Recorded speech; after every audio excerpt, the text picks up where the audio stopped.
বাংলার রাজনৈতিক ও ধর্মীয় ইতিহাসে এক নতুন অধ্যায়ের সূচনা করেছিলেন এক তরুণ আলেম, পীরজাদা আব্বাস সিদ্দিকী। ফুরফুরা শরীফের ঐতিহ্যবাহী পরিবারে জন্ম নেওয়া এই মানুষটি আজ ভারতের পশ্চিমবঙ্গের মুসলমান সমাজে এক নতুন জাগরণের প্রতীক। আজকের এই ভিডিওতে আমরা জানব কে এই আব্বাস সিদ্দিকী, কিভাবে তিনি ধর্মীয় নেতৃত্ব থেকে রাজনৈতিক মঞ্চে এসে মানুষের কণ্ঠস্বর হয়ে উঠলেন। পীরজাদা আব্বাস সিদ্দিকীর জন্ম পশ্চিমবঙ্গের হুগলি জেলার ফুরফুরা শরীফে। ফুরফুরা শরীফ একটি প্রাচীন ইসলামিক কেন্দ্র, যা শতাব্দীর পর শতাব্দী ধরে ধর্মীয় শিক্ষা ও আধ্যাত্মিকতার কেন্দ্র হিসেবে পরিচিত।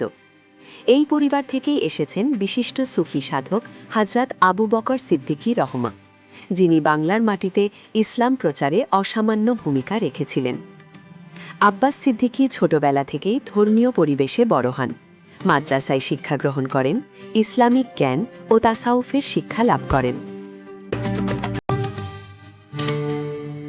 যুবক বয়স থেকেই তিনি ইসলাম প্রচার, সমাজসেবা এবং গরিব মানুষের পাশে দাঁড়ানোর কাজে নিজেকে নিয়োজিত করেন। তিনি আল্লাহর পথে দাওয়াত দিতেন, বক্তৃতা করতেন বিভিন্ন স্থানে। ধর্মীয় বক্তব্যে তিনি সব সময় বলেন, মানুষের সেবা করাই ইসলাম। এই মানবিক বক্তব্য ও নির্ভীক ভাষণ তাকে দ্রুত জনপ্রিয় করে তোলে মুসলমান সমাজে। 2019 সালের পর থেকে পশ্চিমবঙ্গের মুসলমানদের মধ্যে একটি বড় প্রশ্ন দেখা দেয়, আমাদের রাজনৈতিক প্রতিনিধিত্ব কোথায়? এই প্রশ্ন থেকেই জন্ম নেয় একটি নতুন আন্দোলন, ইন্ডিয়ান সেকুলার ফ্রন্ট বা সংক্ষেপে আইএসএফ।